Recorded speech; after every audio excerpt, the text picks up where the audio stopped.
your way, take preeminence, O God, in whatever we are going to do here today in the name of Jesus. We bless and worship your holy name. Thank you, Heavenly Father.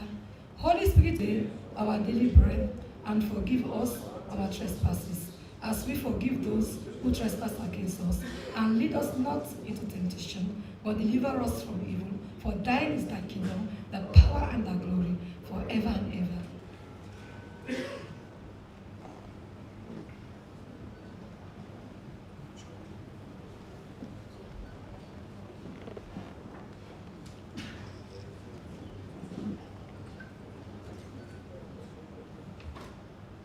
Honorable Ministers of Government,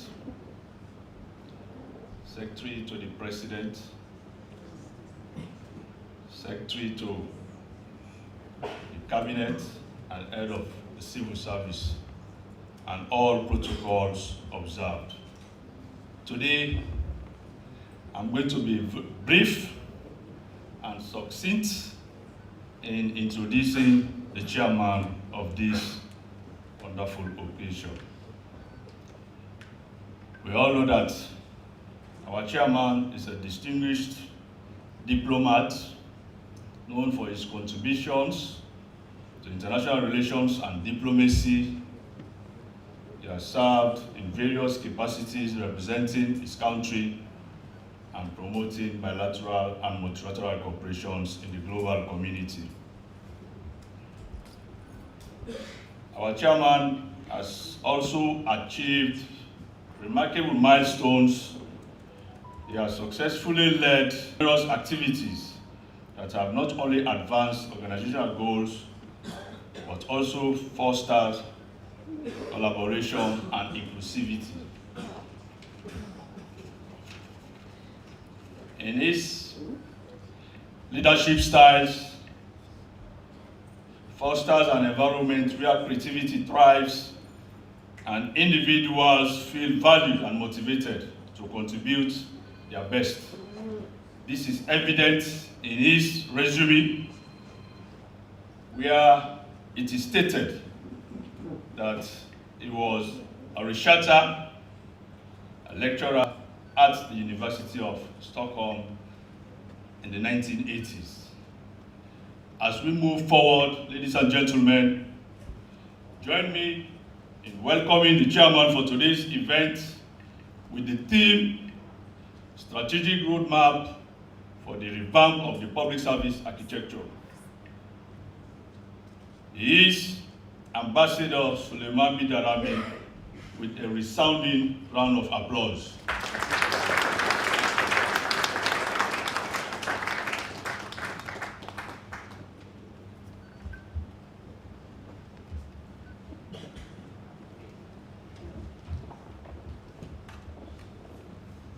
Thank you, Mr. Director.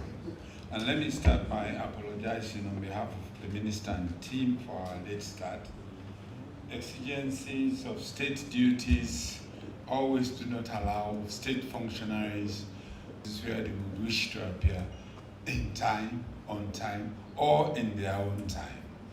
So please forgive us for the small late start.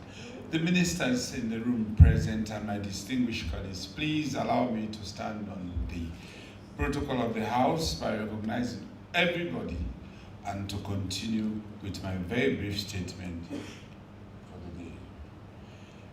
Let me once again express my sincere thanks to the Minister and team of the Ministry of Public Affairs, Political Affairs and Public Administration for the continued trust and honor they bestowed on me by choosing me as chairman for the discussions on our strategic master plan for public service.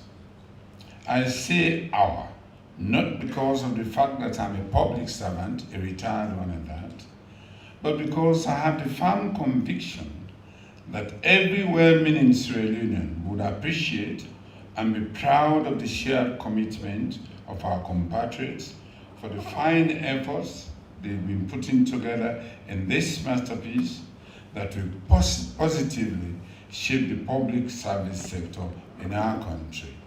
My thanks to every one of you who participated in this exercise. In October this year, we had the critical function of looking at the crucial validation where your collective discussions and inputs have culminated in this masterpiece. I'm glad that we have been able to put together a comprehensive plan that will reform our public service into one that is fit for purpose. A public service that is responsive and effective in delivering to meet the needs of our developing country. Reform in this sector of our country is long overdue and therefore highly desirable. After all, reform is simply improvement or amendment of what is wrong or unsatisfactory. There is no denying that our public service has had its own share of challenges over the years which affected the effectiveness and efficiency in delivery. So today's event is a very necessary activity.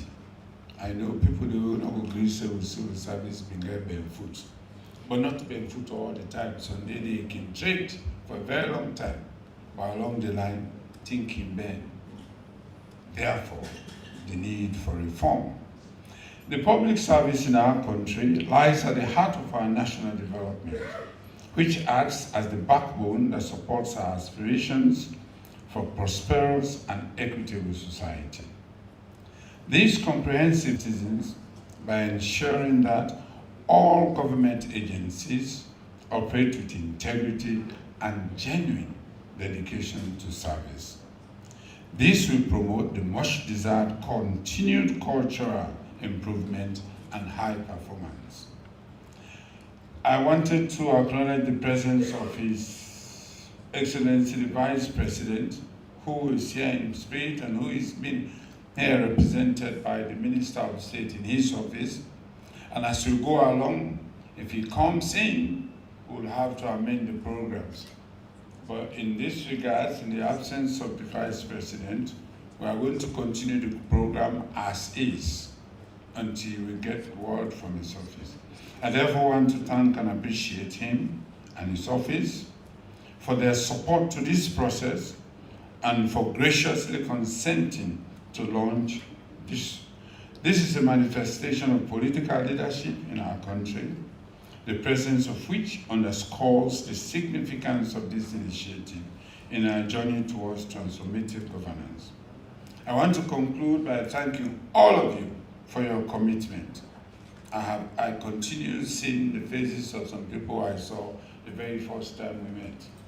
I look forward to witnessing the remarkable changes that this master when we start to implement it.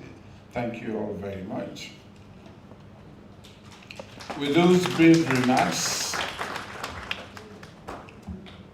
very brief remarks, I would now want to call the Permanent Secretary of the Ministry of Public Administration and Political Affairs. I like the acronym more. How do you call it? MOPAPA. MPAPA. I know there are linguistic students here who will not agree with you. It should be MOPAPA. You're welcome to the State Folk Address. Mr. P.S., please, your welcome statement. Thank you, Chair, for giving me this opportunity. Honorable ministers and deputy ministers here present, the leadership of the civil service, development partners, colleagues, permanent secretary, retired permanent secretaries, members of the Fourth Estate, distinguished ladies and gentlemen. I want to take this opportunity to welcome all of you here present this afternoon. We want to thank God for bringing us here so far, because we are here to launch the strategic roadmap for the revamp of the public sector architecture. This dream would not have been materialized without the effort, the astute effort and commitment of our able Minister of Public Administration and Political Affairs. His dedication and relentless efforts has brought us so far. I also want to thank the leadership of the civil service for their relentless and unwavering commitment of supporting this dream.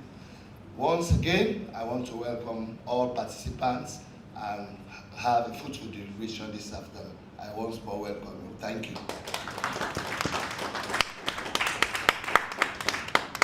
Thank you very much, Mr. Pierce. I would now call on the World Bank Country Manager to give us his statement. I am, for the moment, not giving any time limits, but we rely on your reasonable considerations. Thank you. Mr. Chairman, you caught me off guard. I didn't know the protocol and the order in which you are picking the speakers, but thank you so much. No discretion, I know. Good. Madam Minister of State, Natata Lawali, representing the Vice President of the Republic of Sierra Leone, Ministers of Government present, colleagues from the development partners, civil society, private sector. Good afternoon. It's a pleasure being here to participate at the launch of the strategic roadmap for public service delivery in Sierra Leone. Congratulations, Minister of Public Administration. A couple of months back, you reached out.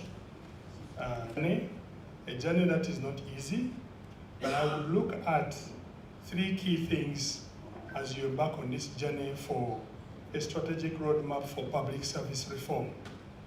One is the political will. Success for public service reform is always underpinned by a strong political will. You do have it as in the National Development Plan, making public service reform among the key pillars for the National Development Plan 2024 to 2030. So use the clout you have to ensure you undertake the key tough reforms in public service reform. It's not easy, but you have a key ingredient, probably the single most important one, which is the political will to really deliver on the promise before us today. Second is stakeholder engagement. You cannot absolutely deliver on this mandate unless you work with a wide range of stakeholders. And along the way, some will not be feeling comfortable because of the nature of the mandate itself. And times have changed, meaning that for you to deliver on this mandate, like you see, I keep doing this, there will not be some comfortable scenarios along the way. But it's the reality, because transformation has meant that the nature of the public service has to change. We have to embrace digital transformation, for example. And that means that the way business was done 20, 40, 50 years ago is no longer the way things are being done. Coordination and integration across different stakeholders becomes absolutely important.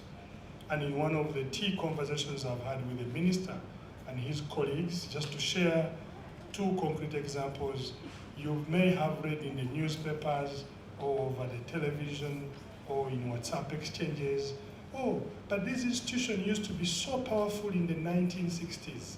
What happened? And where are we? And what can that institution transform into? I don't want to pick on any institution because this story you hear it from country to country. Okay, I can pick one, but again, I'll be quoted. I'll not pick any institution.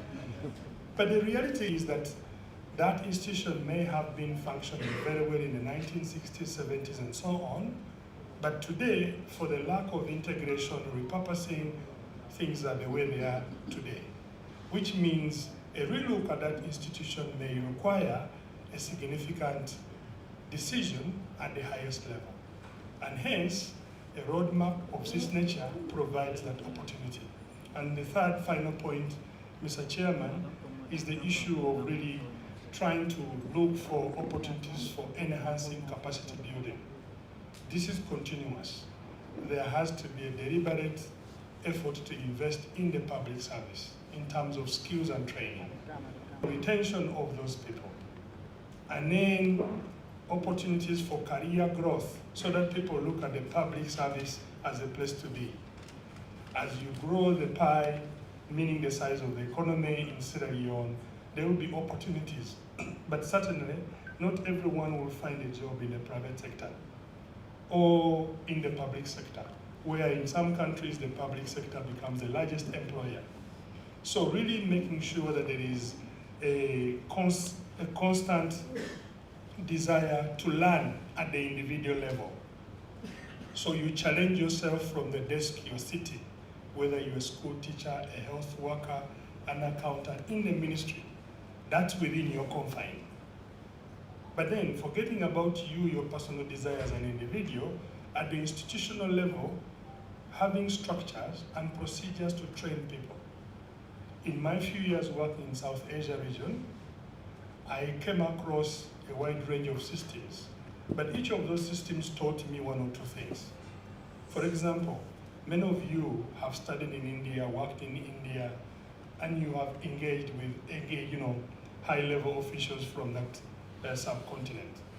You've heard of the Indian Administrative Service. They call themselves IAS.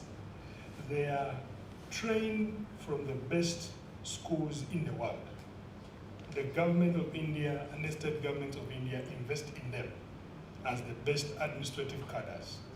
When you meet an IAS officer for an engagement and a dialogue, you know you're going to find a tough bureaucrat.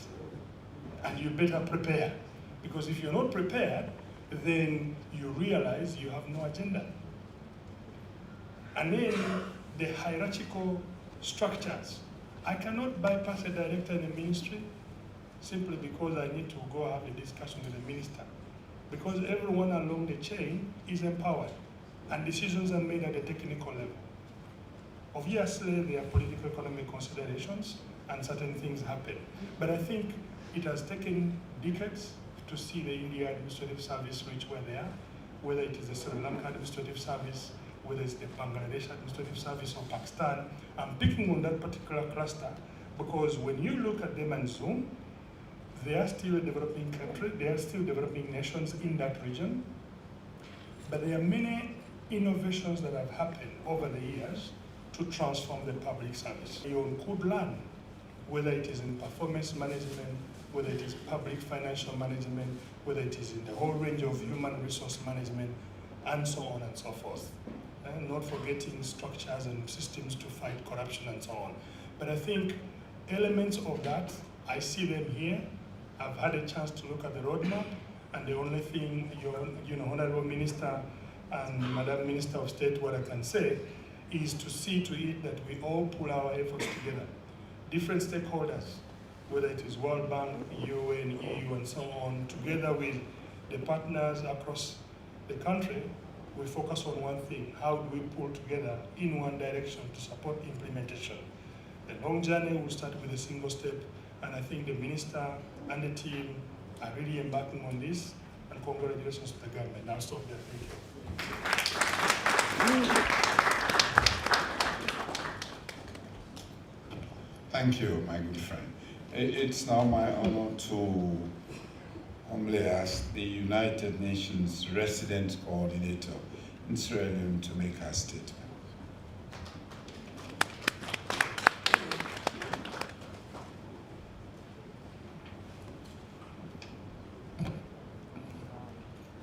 Thank you, MC. Honorable Ministers and Deputy Ministers, the Chairperson, Public Service Commission, the World Bank Country Manager, distinguished guests. I'm standing here on behalf of the UN country team in Sierra Leone, and it's a pleasure for me to be here at the launch of the Strategic Roadmap for Public Service Reform. This roadmap is a significant step in our shared mission to enhance efficiency, transparency, and responsiveness of public service delivery. The United Nations in Sierra Leone is therefore proud to stand alongside the government of Sierra Leone in its quest to build a professional, efficient, and result-oriented public service that will attract and retain the nation's top talents. I also want to use this medium to acknowledge and express gratitude to you ministers and technical teams involved in this journey that we have embarked on. The dedication and hard work of the government have been instrumental in getting us to this point. And public sector assessments have highlighted improvement opportunities, such as addressing overlapping roles, strengthening accountability structures, modernizing regulatory frameworks, and overcoming operational inefficiencies. And these challenges have impacted on service delivery, resource optimization, and public trust. The United Nations, through its various agencies, funds, and programs, particularly UNDP, is honored to support this transformative initiative.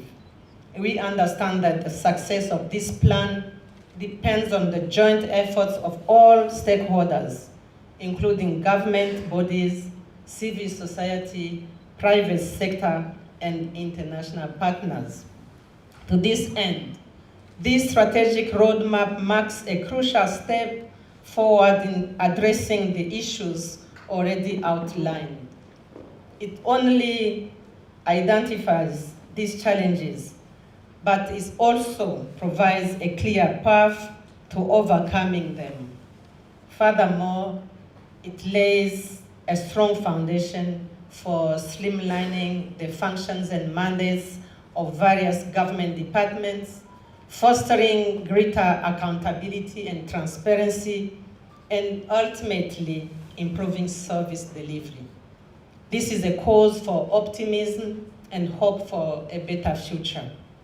Through UNDP, the United Nations has worked closely with the Ministry of Public Administration and its key agencies to strengthen institutional frameworks, align mandates, and enhance operational capabilities to meet the evolving needs of the public and improve service delivery. Ladies and gentlemen, as United Nations that looks forward to the implementation of its own cooperation framework beginning January 2025 and for the next 6 years, we consider this strategic plan as a vision, a commitment to building a public service that is professional, efficient, and centered on the needs of the citizens. It also provides a pathway to achieving Sierra Leone's broader development goals while fostering governance systems that reflect the highest standard of integrity and effectiveness. We recognize that government's leadership will be vital in demonstrating commitment, mobilizing resources, and ensuring the implementation of the recommendations emerging from this process. Public service sits at the heart of government performance, driving transformation and delivering impactful results for the people of Sierra Leone. Let me conclude by reaffirming the United Nations' commitment to working hand in hand with the government of Sierra Leone to build a resilient and efficient and citizen-focused public service. And let us seize the opportunities presented by this roadmap to create a brighter and more prosperous future for all Sierra Leoneans. I thank you.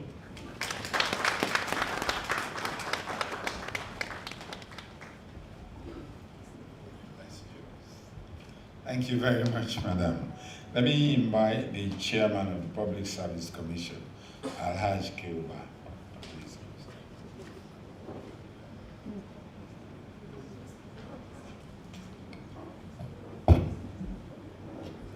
Mr. Chairman, Honorable Minister of Public Administration and Political Affairs, leadership of the Public Service, the Secretary of the Cabinet, the Director General, Ministry of HRMO, colleagues, top civil servants and colleagues, junior ones, distinguished ladies and gentlemen, a very good afternoon to you all. I want to thank on behalf of the Public Service Commission, the Minister for Public Administration and team, for putting together this wonderful agenda, of which I'll refer to as an ambitious but realistic strategic plan for work.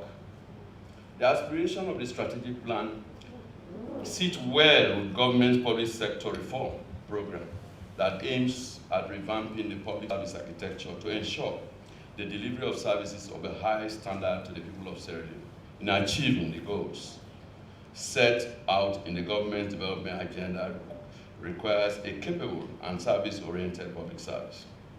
The overall objective, therefore, of the ongoing public service reform is to strengthen and improve the capacity of public servants to ensure the effective, efficient delivery of service in line with the development priorities of government as articulated in the medium-term national development plan. Therefore, the need to modernize the management process of government for increased efficiency and accountability in service delivery cannot be overemphasized. To achieve this, we should endeavor to create a skilled and diverse public service workforce that can address the complex challenges of modern governance. This involves implementing training and development programs to equip public servants with the necessary skills and knowledge to deliver on government programs. Mindful of the fact that relevant skills and training are the currency of the 21st century, make this reform agenda imperative. The strategic plan for the public service reform is developed against the backdrop of the following assumptions: that revamping the public service architecture as a key aspiration in the government's agenda will continue to enjoy the necessary political support, transform the public sector into a service-oriented organization. That the proposed legislative reform by the Public Service Commission, which is intended to give birth to the first ever Public Service Act in Sierra Leone, with a view to streamlining public personnel management in a fragmented public service. And that our development partners will stay engaged and continue to support the ongoing efforts at revamping the public service. To support the successful implementation of this strategic plan, therefore, the Public Service Commission will continue to provide the leadership and strategic direction in the overall management of the human resource of government by strengthening the institutional capacity of Public Service Commission to perform its constitutional role. In implementing this strategic plan, the leadership of the Ministry of Public Administration will need the support and cooperation of public sector institutions and agencies. And it is my hope that key stakeholders will work cooperatively in achieving the objectives set out to be implemented in the planned program of work. Also, it is imperative that a robust monitoring and evaluation framework will be developed to help guide and assess the effectiveness of the delivery process. There is also the issue of adequate resourcing of the planned activities, which is perhaps the most critical determinant of the implementation process. I therefore implore everyone with interest in revamping the public service architecture to come on board in this odious but rewarding journey. To all, I want to thank you all for the audience and hope we'll all come on board this rewardful journey.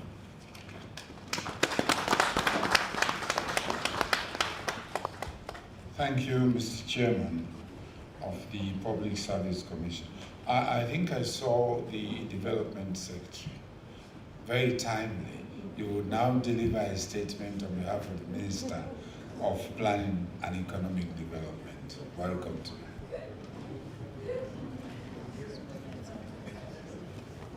Thank you so much, Mr. Chairman. I'm really sorry that I'm coming late. I'm not too late yet. Thank you. Mr. Chairman, ministers here present, development partners, my colleagues from all MDAs here, let me again stand on existing protocols. Let me sincerely apologize on behalf of the Minister of Planning and Community Development, who was supposed to actually give this statement, but she's currently in Abuja attending the ECOWAS Council of Ministers meeting. So she asked me to deliver this statement on her behalf, just like the chairman said. Mr. Chairman, today marks a transformation moment in Sierra Leone, journey towards building public service that is effective, efficient, transparent, and responsive to the needs of the citizens. This master plan represents a bold commitment to redefining our public institutions, streamlining services, delivery, and fostering professionalism across all levels of government. Mr. Chairman, our mandate as the Minister of Planning and Community Development centers on strategic development planning, resource mobilization, and fostering inclusive growth in alignment with the Middle-Term National Development Plan, the present one being 2024-2030. We recognize the pivotal role that the well-structured public service plays in achieving sustainable development. It is against this background that one of the big 5 game changers for the Middle-Term National Development Plan highlights the urgency of transforming the public service architecture. So in this regard, our policy in that direction is 3 has to achieve. 1 is to ensure professionalism, merit-based, and accountable institution. The second is to strengthen coordination and policy coherence across all ministries, departments, and agencies. And the third, enhance efficiency in service delivery to drive the attainment of our national goals, including food security, human capital development, youth employment, and infrastructural modernization. Ladies and gentlemen, the reform is more than just an operational upgrade.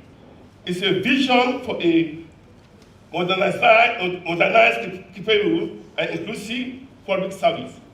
The alignment of this master plan with national priorities and global frameworks such as Africa Union Agenda 2063 and the UN Sustainable Development Goals underscores the importance of this program. By building robust institutions, we can create an enabling environment for investment, inclusive development, and social equity. I can categorically say that a strong public sector is an enabler itself to all the other big changes. I mean, we have the 5 big changes, fiscal loan, youth employment, and so forth. But if you don't have a very strong public institution, if we don't have the public, because we the public servant are the people money to make sure that we feed salon. We are the people to make sure that we educate people. So if we don't get that institution right, to very good and standing, it will be difficult to achieve the big 5 things. That's why this particular big 5 changes is very, very important because it cuts across all the big 5 changes. So we have to put so much weight on it to make sure that it becomes successful. I'm a civil servant. I've served this government of Sierra Leone for over 37 years. Before that, I know one of them are the lead to rest today, or be going to lead to rest today. I understand when I joined the service that in this country, they used to actually export public servants to other West African countries. What went wrong? Something went wrong. Something definitely went wrong. When I was in university in Frabri College, we had people from Ghana, from Gambia, or from Uganda, they come to Frabri College. My classmates, they are from Gambia. What went wrong? So the revamping the public sector is an enabler that can cut across. I hope we all as Sierra Leoneans will take this very seriously so that Sierra Leone will gain its glory in West Africa, the land of the actors of West Africa. I thank you, Mr. Chairman, ladies and gentlemen. Thank you so much.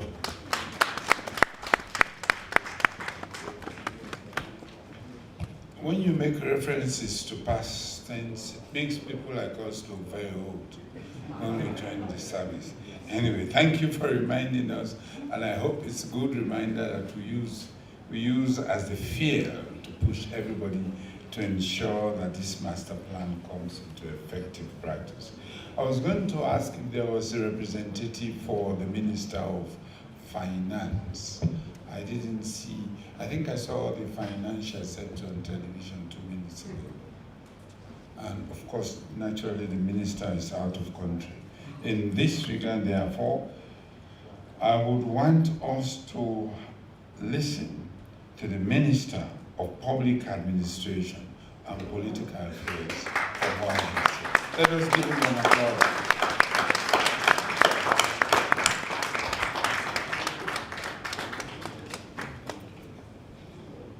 Thank you very much, Mr. Chairman, my uncle.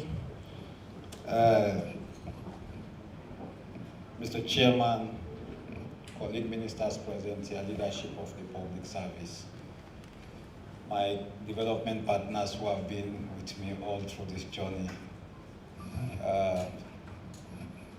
public servants here, members of the Fourth Estate, and members of the Fifth Estate, because we have civil society organizations here too. Allow me to stand on the existing protocol.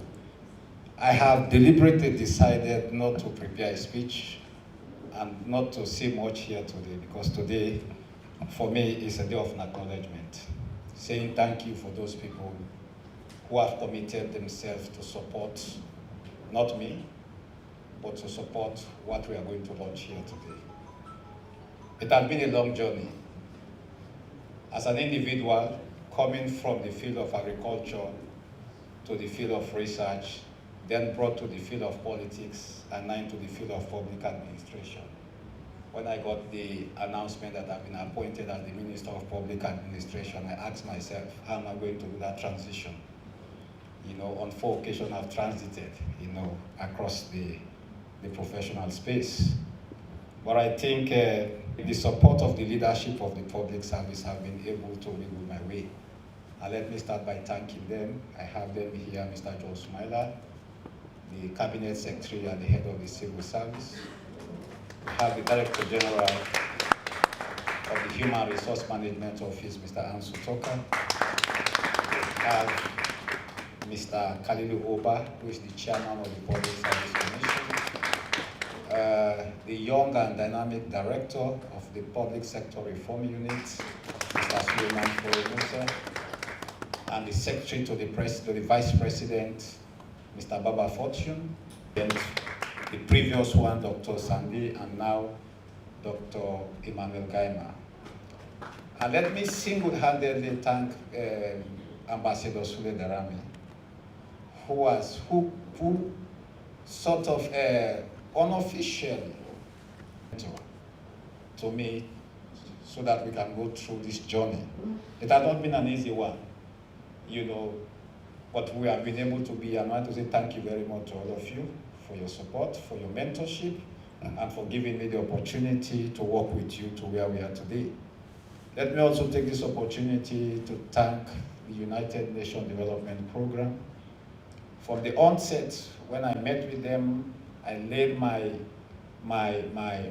premise upon which I want to lead in the reform of this public service. They buy into the idea, and they have been with me all thick and thin. And with the launch of the strategic roadmap today, we have already started working as we have already started working on it. Some of the activities here have already been implemented with the UNDP. They've supported the assessment of the key leadership institutions of the public service. We have the document ready, hopefully by the 20th of December. We'll be validating that report to see the recommendations and see how we can mobilize resources to strengthen these institutions.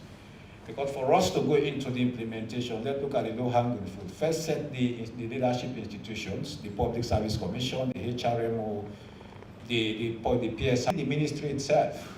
Let's build the capacity, strengthen them, position them well to carry out the reform. That assessment has been done, funded by the UNDP. They also funded the review of the individual performance appraisal system, and that also will be validated on the 20th. Now we'll be moving to the next stage to develop the policy around the IPAS. They are also funded this the development of this strategy we are here about to launch today. So I want to say thank you very much to the UNDP, Madam Resident Coordinator. I want to say thank you very much to the UNDP, Aminata. You have been there, you know, calling out all the time. I've only been there. Thank you very much. I extend my greetings also to Frederick Ampere for their support. I had the opportunity to meet with the country manager of the World Bank, my brother Abdul.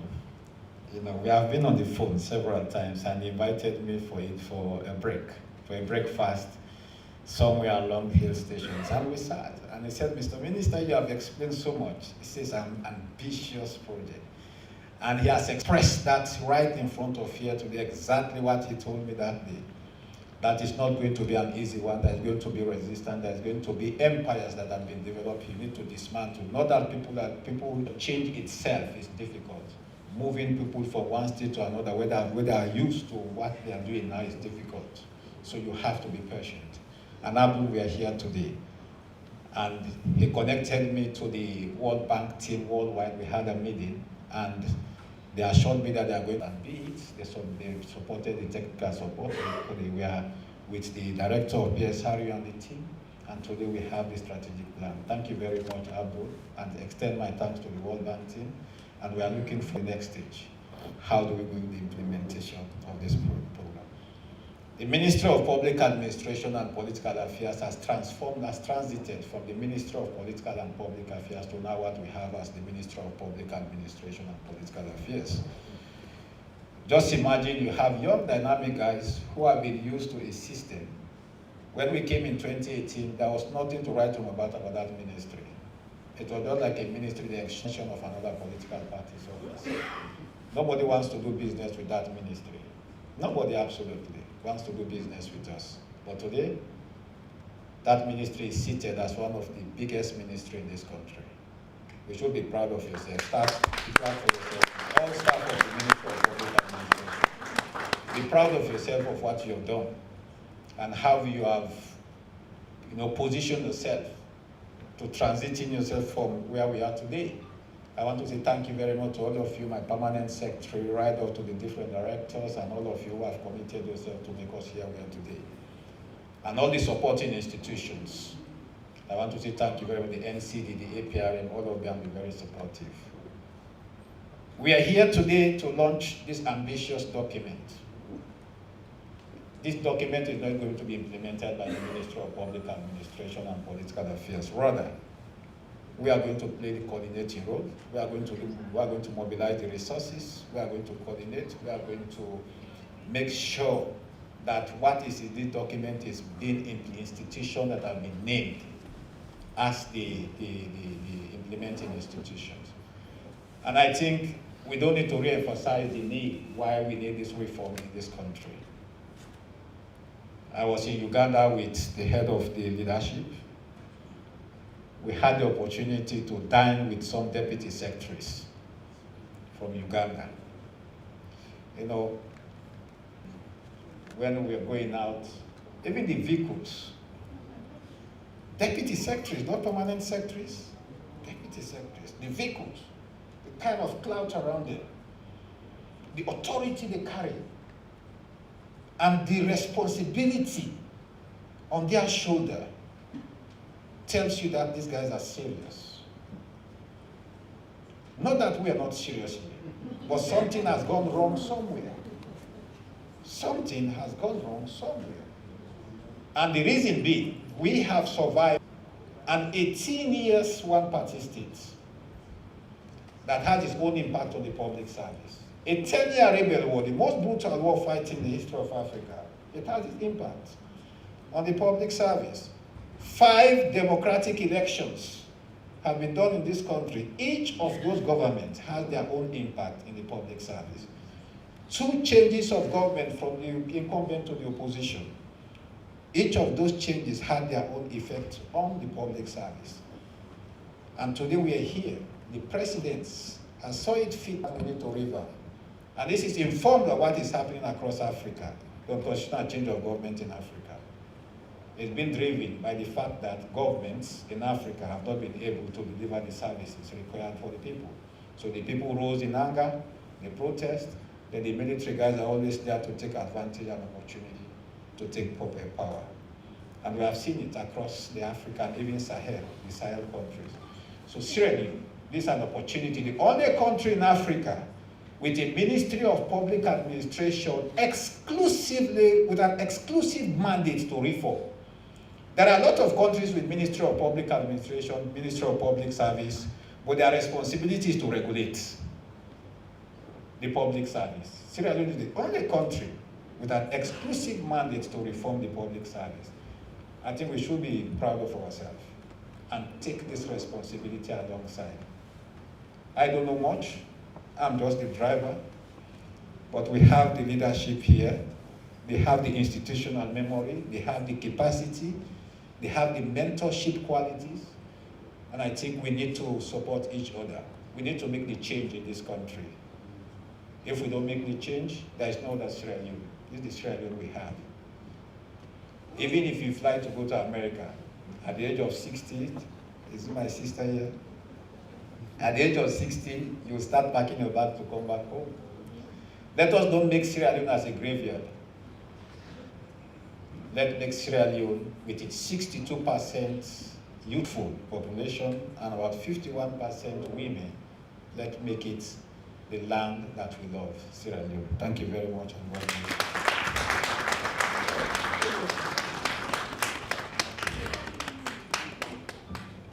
Thank you, Mr. Minister. You stated the obvious. Indeed, something went wrong somewhere. That is why we are here. So you endorse the reform that will move this country from where we are to a better position. Indeed, something went wrong. Or so many things went wrong everywhere. That is why we are here, hence the reform. The next item we have is the presentation of the strategic master plan. Why is Suleiman? Are you going to read from there? Yes, please come. You should be in sync with the gentleman in the small room, in the control room.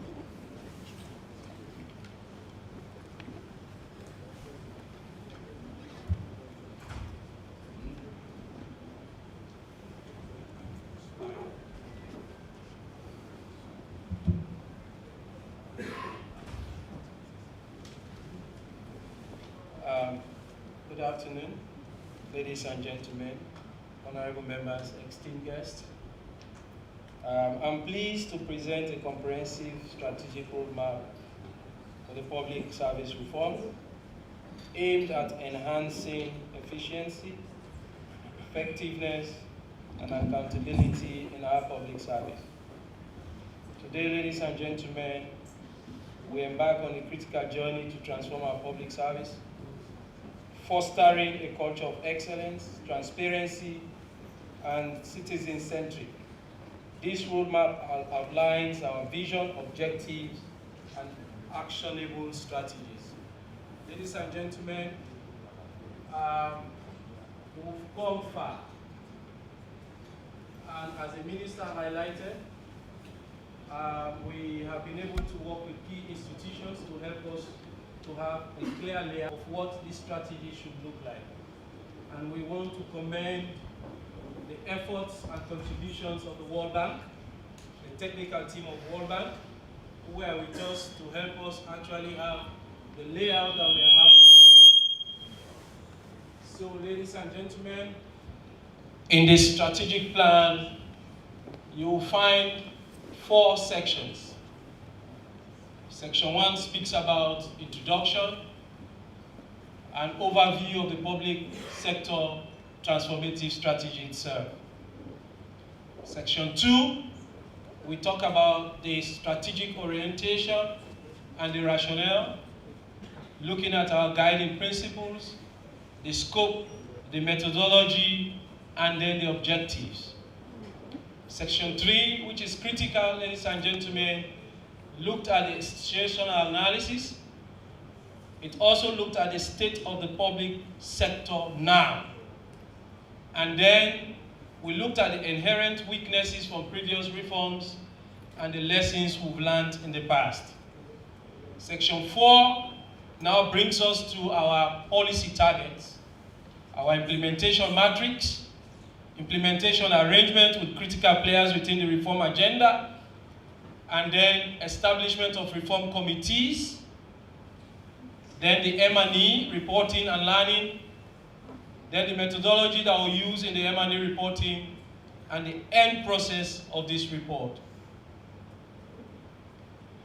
Ladies and gentlemen, this strategy represents a purposeful transition from a traditional bureaucratic practices to a more agile and citizen-centric model. The initiative involves moving from outdated manual processes to a more efficient digital framework that enhances accessibility and effectiveness. Ladies and gentlemen, this strategy aims to promote collaboration, eliminate departmental silos, thereby fostering governance systems that is both responsive and adaptable. This strategy will serve as a blueprint and roadmap seeking to provide a framework for coordinating and implementing key policy targets articulated in Cluster 5.5 of our medium-term National Development Plan that speaks to transforming the public service architecture. This strategy also seeks to ensure that reform programs are well coordinated to account for transparency, accountability, and to establish a professional public service architecture that seeks to attract and retain highly qualified individuals while at the same time accelerating service, leveraging on technology. But what do we seek to achieve with this strategy? Ladies and gentlemen, we want to have a transparent and accountable public service that delivers value for money and quality services on time and equitable basis. Secondly, we want to see harmonization, standardization, and systematic approach to addressing problems across the public service. Thirdly, we want to see a development and entrenchment of structures, systems, and processes within the public service. You all will agree with me that most of our structures, systems, and processes that we are presently using are a cause for concern, and we must look at them. Also, we want to see the government ownership of this strategy. We want to lead the process. We want to see it collectively, that all institutions within the service come together to implement the strategy. We want to see effective collaboration, partnerships at all levels, including our donor partners coming together to support us in the implementation of this strategy. And finally, we want to see a lean, highly trained, motivated, performance-oriented, citizen-focused public service.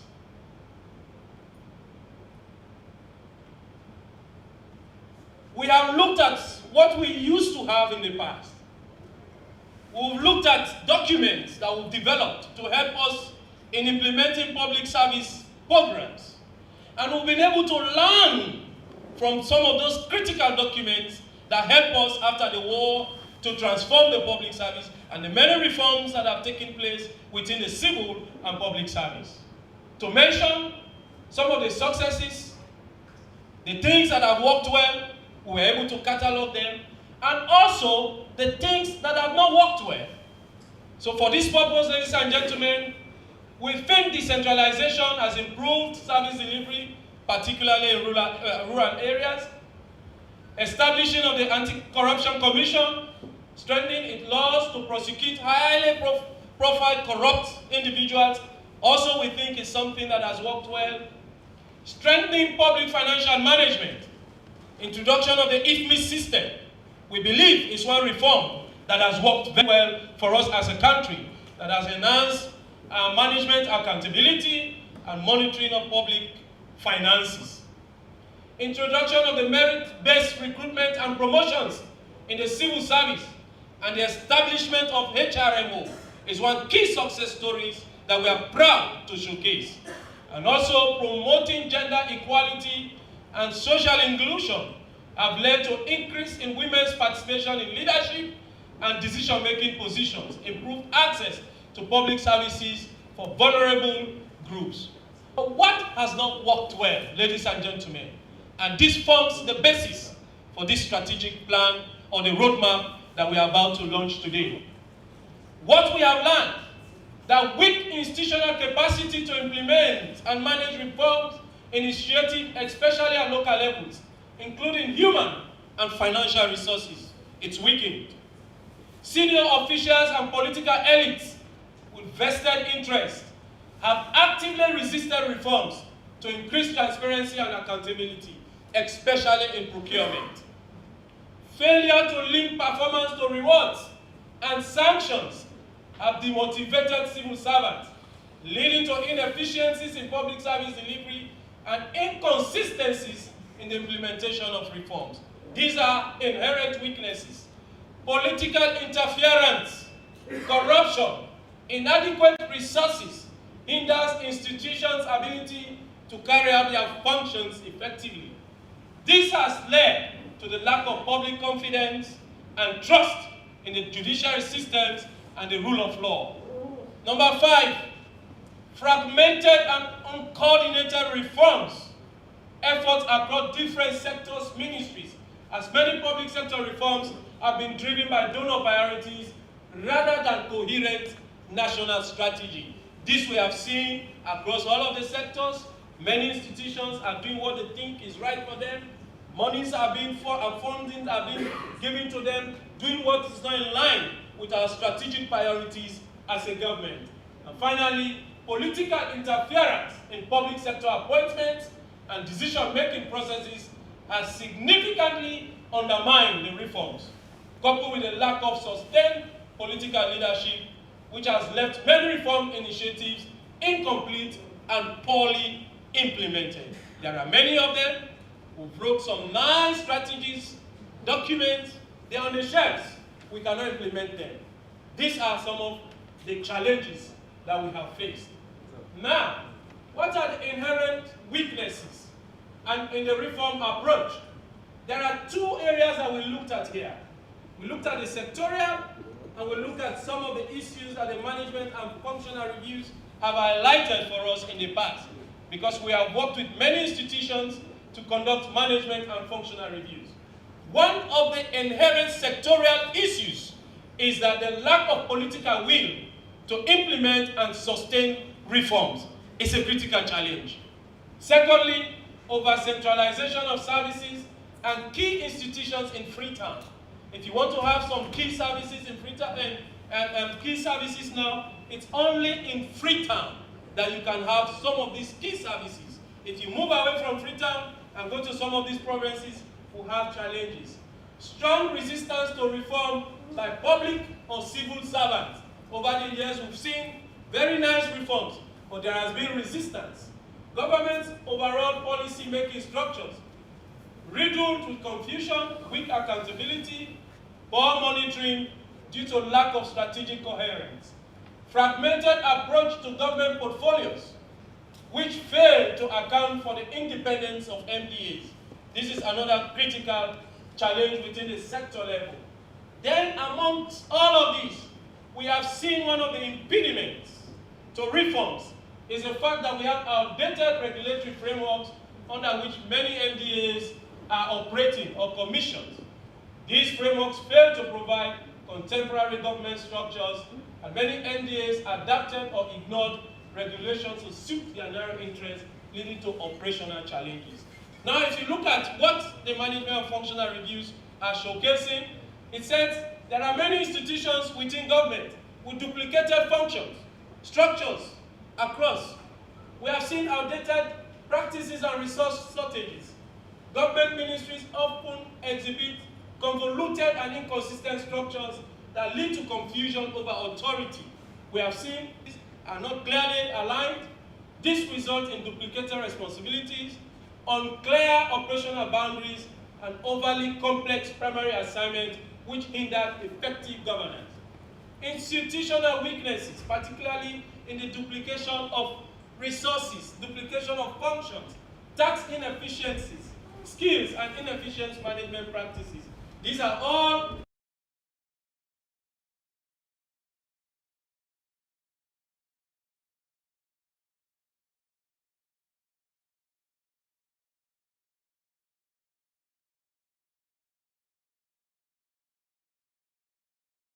very important for us to strategically see how we can move as a nation, learning from the past.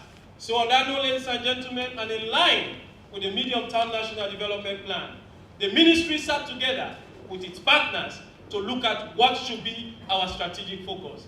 Ladies and gentlemen, for this strategic plan and for the launch and the implementation of this roadmap, we have 8 pillars that we shall be focusing on. 1 is strategic and structural alignment. We intend to align all structures within governance, national priorities of government. In our steering committee I think 2 days ago, the leadership of both the civil service are looking at having a one-pattern structure for the civil and public service to see how best we can be efficient and effective in driving service delivery. So, we'll look at strategic and structural alignment of all MDAs within governments. Secondly, we said let us look at our human resource management and our manpower itself to see where duplications are. And in the medium-term national development plan, we'll be looking at employee head count across the public service to see actually what we have, the strength and capacities we have within the service, and then determine what are the things we lack, and to see how we... Another thing we'll be looking at, the pillar we'll be looking at, is public sector coordination and management. As you can see from the weaknesses, there has been silos operations. There have been silo implementation. We want to see how all efforts will be coordinated in managing the public service itself. Then the 4th one is the monitoring, evaluations, and performance management.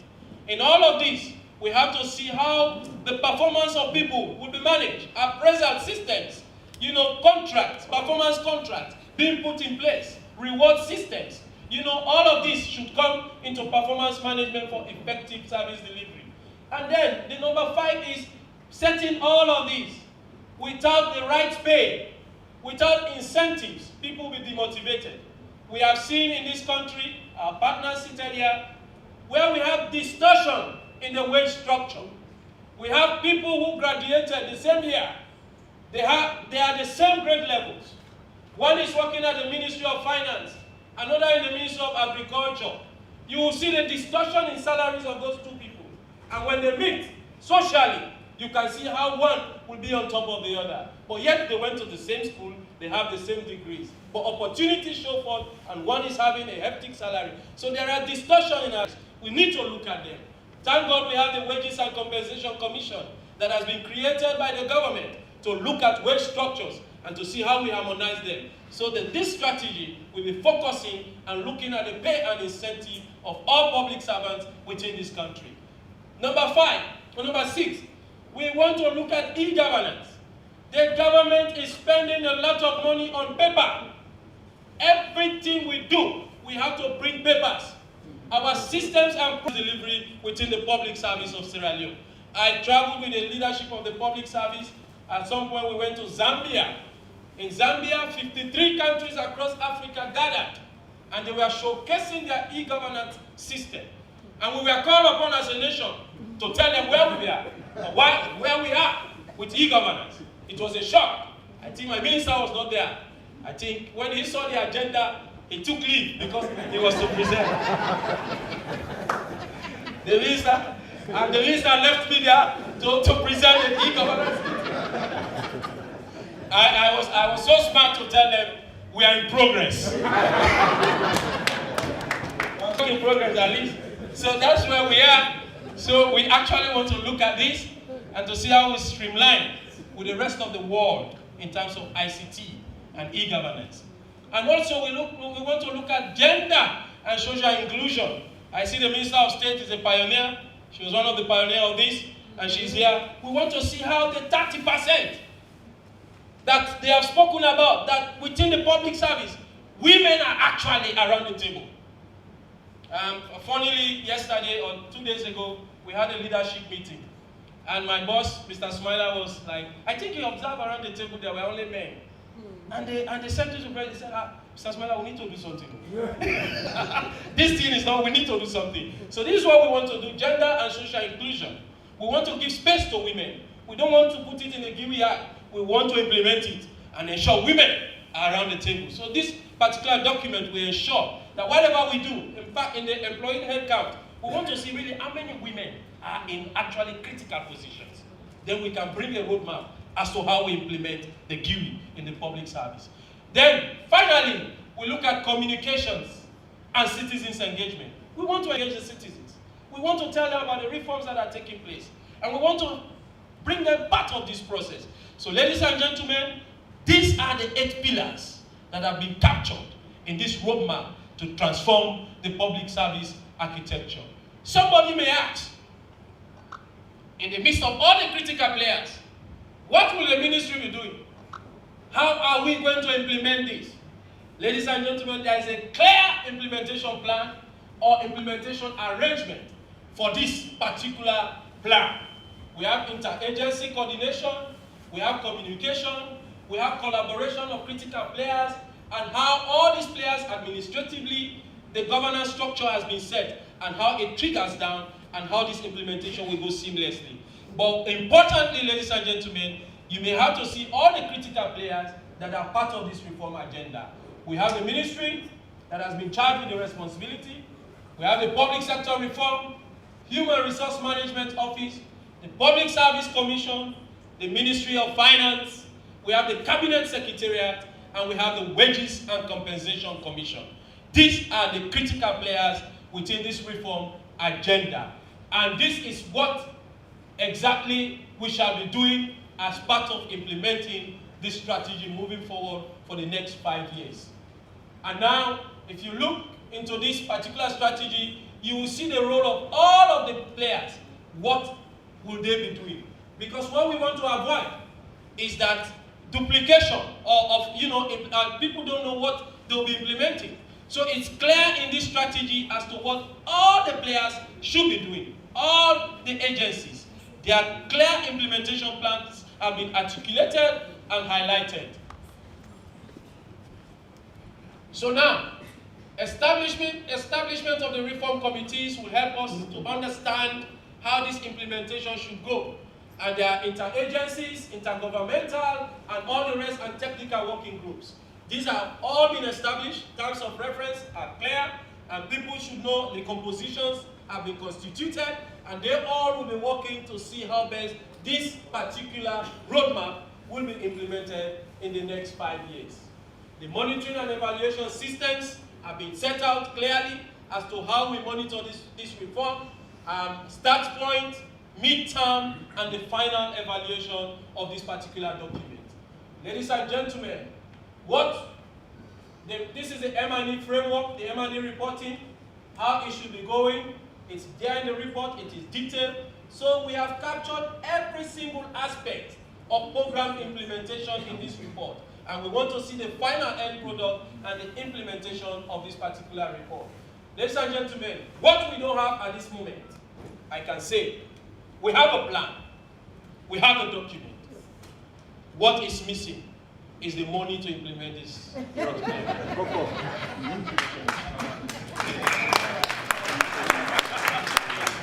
We have a fine document.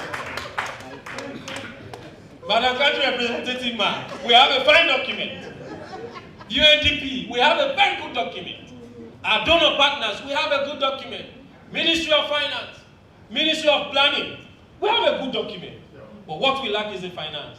Give us the money, and we can implement and transform the public service architecture. Thank you very much. God bless you. I always say that money is never a problem for people like us who come from diamond mining. It is how to spend it. So by providing documents of this nature, master plans of this nature, as long as you have the leadership and the direction, it will be done. Thank you. Thank you very much, Suleiman, for the wonderful presentation. I said in the beginning that exigencies of state fund allow us to be in places where we desire to be at the same time all the time. But there is never a vacuum in governance, and there is never a vacuum in public administration. We've now come to the launching of the strategic plan. Why is the minister? Mopapa, please come.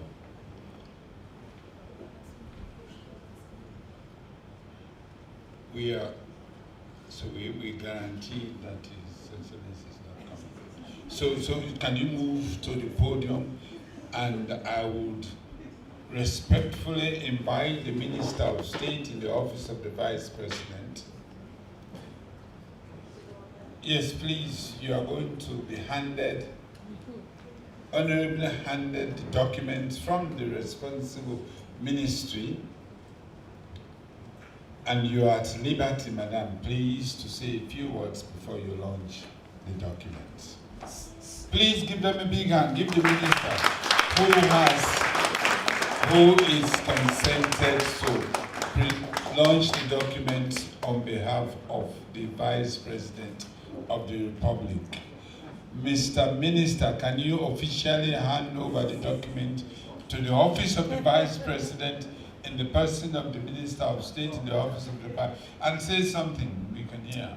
Please hand it over.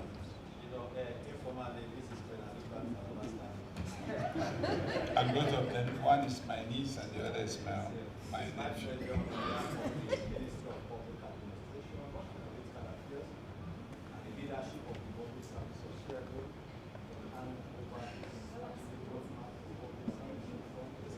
Thank you very much, Honorable Minister. Let me take this opportunity to congratulate the Minister and his team for meeting and reaching this really key milestone. I also want to highlight that one of the key strategic, supporters and technical experts was the Honorable Vice President. The Honorable Vice President has provided critical support in pushing this agenda forward. I am not going to say a lot, but I'm going to say that this is something that His Excellency the President is behind. It is already in the Midterm National Development Plan. We have presidential support, we have political support, and you have country support. So I am here to say that Sierra Leone should really rally behind this, and let us push this forward so that we can ensure the implementation and change the trajectory to where we really want to go. So on behalf of the Office of the Vice President and the Vice President himself, Dr. Honorable Mohamed Julde Jallo, I launch the strategic plan.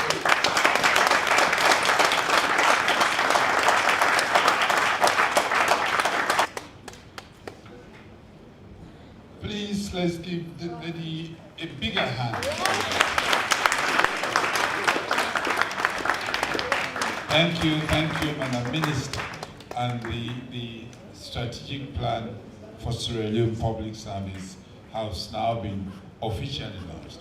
Before I call on the Deputy Minister in Mupapa to give the vote of thanks, let me give my concluding remarks, very brief remarks. Recaps. Indeed, my theme there is, indeed, something went wrong somewhere. Or I could probably add, several things went terribly wrong everywhere. But we have hope. It gives us hope. By the phases and looking at the young people in the leadership of the public service, we do have hope that it will happen. The World Bank and the United Nations resident manager, the World Bank manager and the UN resident coordinator, both of them give us hope and assurances of external support and collaboration. We thank you very much for that, and we're looking forward to that. The PSC chairman and my brother and the development secretary, they both also re-emphasized the need for reform and revamp to bring back old glories to our public service. We pray that this happens. I want to thank the minister also for publicly acknowledging the support and cooperation he received along the way from various sets of individuals and institutions.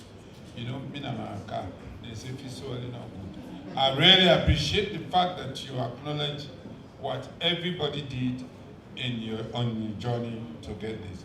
And the presentation, for me, oh it's not on board anymore. I wrote this down. For me, the presentation was a painful reminder of how our public service has failed to push our country forward. It's not the fault of anybody who is there now.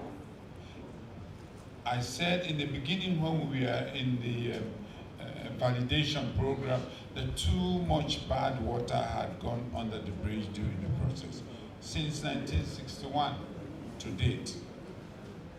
But thank God, this strategic plan has come, has arrived. It came at the opportune time. It is now time for us to change it. And of course, finally, Madam Minister's elegant launching of our plan on behalf of the Honorable Vice President is the icing on the cake. You see, elegant people, particularly ladies, I'm not a feminist, but I like elegance in what people do. And I want you to give her a very big applause for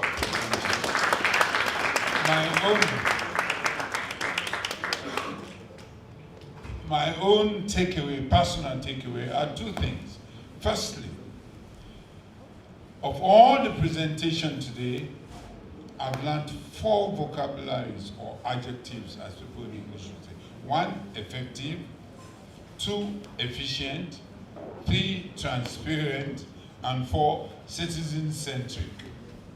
I want each and every Sierra Leonean to please write down in your palms, in your notebook, in your diaries.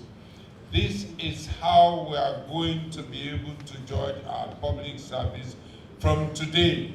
Efficient, effective, transparent, and citizen-centric. Everybody today who spoke mentioned either all of those or at least 1 or 2. And the final takeaway for me is the alarm bell. This is not an individual work. It is collective effort.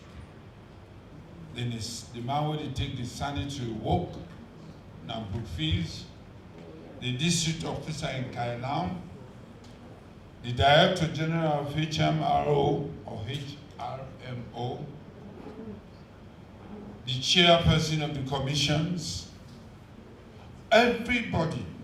It is only by collective, collaborative, and coming together will we be able to achieve what Suleiman had highlighted on the board. It remains the responsibility of each and every single Sierra Leonean in the public space for us to succeed. With those few remarks, I would now like to call one of the people behind this one to give us all the vote of thanks for having brought us here today, the Deputy Minister of Mopapa, Philip Tondona.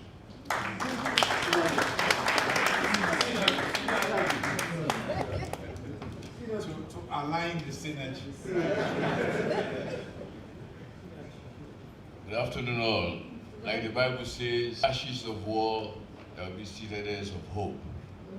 From bad administration in the previous years, bad governance, there is now citadels of good governance, effectiveness, inclusivity, Africanism, among others. Let me take this opportunity to thank Mr. Chairman for his erudite display of chairing this great session. Today, I must thank all of you to witness this wonderful day for Sierra Leone. I also must thank His Excellency the President for bringing the revamping of the public service as one of the game changers among his manifesto promises. Every governance, every state, if your public administration is not correct, whatever program you undertake will fail like it used to be in the past. The structures in the past and up to now, to some extent, are very rigid from the economic point of view. But when you have a very sound economic, a very sound public administration, you follow principles of inclusivity rather than exclusivity, then the country is on the pathway. I must also thank the minister, the dynamic young minister, for his zeal, his focusedness, and his humbleness. And I also must thank the technical key actors, the heads of civil servants, HRMO, the game players, the dictionaries of public service and civil service. Thank you very much. Without your knowledge, without your advice, this journey would have been very difficult. Let me come to our partners.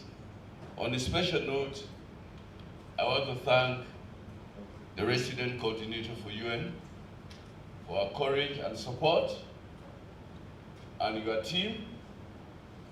They will listen to us, we disagree and agree. Thank you very much. And all other development partners, the World Bank, and all participants here. There are several programs as I speak ongoing where you decided to participate in this great program today. Thank you, thank you, thank you. Just two more. I would like to kindly request the dignitaries to come forward for photograph. The ministry wants to have that in their end of year, probably next year Christmas card. Your visits, your visits. Yes, of course, the head of service.